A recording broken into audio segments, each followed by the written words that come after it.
Okay, good day mga sir no. Natay sakyanan karon ngayon Toyota BB ni mga sir. Gabi panigi tawag sa ko kay mobiyahe unta ang tagiyaan ni sa Malita. Kaya lang nagka-trouble no. Nag low power halos di nakadagan palyado iyang makina. Na-check na nako ang kuan ani mga sir ang makina gabi.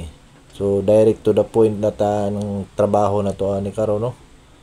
Diretso na ta ni pananggal mga sir kay para mahuman dayon na to pagkahapon kay mobalik na pud dayon siya og biyahe sa ilahang lugar no.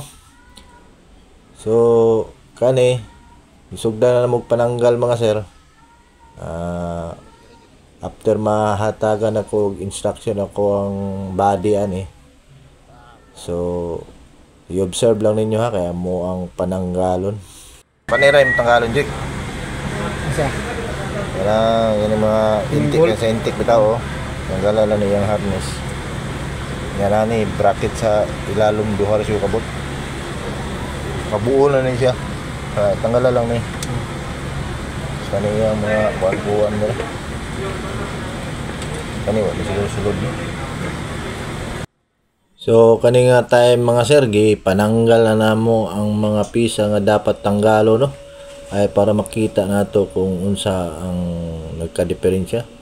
So ang suspect na ko ani mga sir ang iyang spark plug no kay ang iyang coil na may sakto nga kuryente. So ang spark plug ani mga sir halos di na pod mo sunog kaayo sa gasolina no. Medyo pula na kaayo subot pasabot ang gasolina. Sobra na wala na nagtarong basa ang ihang map sensor ani mga sir kay hugaw po kayo ang ihang map sensor. So kani atuan ni silang panlimpyuhan tanan mga sir kay para mabalik siya sa ihang dating andar no. Tapos ang ihang kuan ani mga sir ang ihang fuel pump tanggalon po nato no hinluan kay hugaw kayo mga sir ang kuha na ni ang iyahang gasolina. So i-observe niyo dire mga sir ang iyang total body medyo hugaw na yung kayo no, carbon na kayo siya.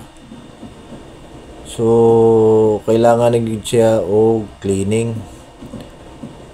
So ingani ang mahitabo sa ato ang makina mga sir. So i-observe niyo dire mga sir ang iyahang gasolina sa iyahaning fuel line sa injector no. Tanaw nimo ang iyang gasolina mga sir. Mura na og taya. Pating hugawa na gyud siya. So kani kailangan din nato limpyuhan pud ang iyang injector no. Kay para malimpyo gyud mawala pud ang hugaw nga napundo dito sa iyang injector. So mao na ni ang paglimpyo na ko sa iyang injector mga sir.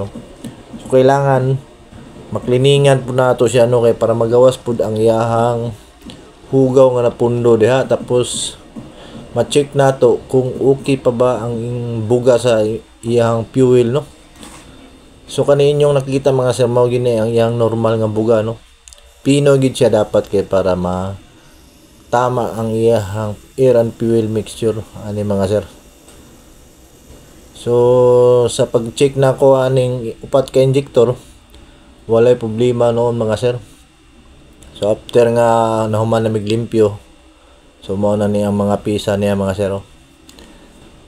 Gi-pull out pud ay nako ang fuel pump ani mga sir kay ato ang gikambyoan og bag-o no kay hinay na ang pressure sa iyang fuel. So wala lang na ako mapakita mga sir kay medyo paspasan ng trabaho lagi kay muuli pa sa Malita ang tag-iya ni.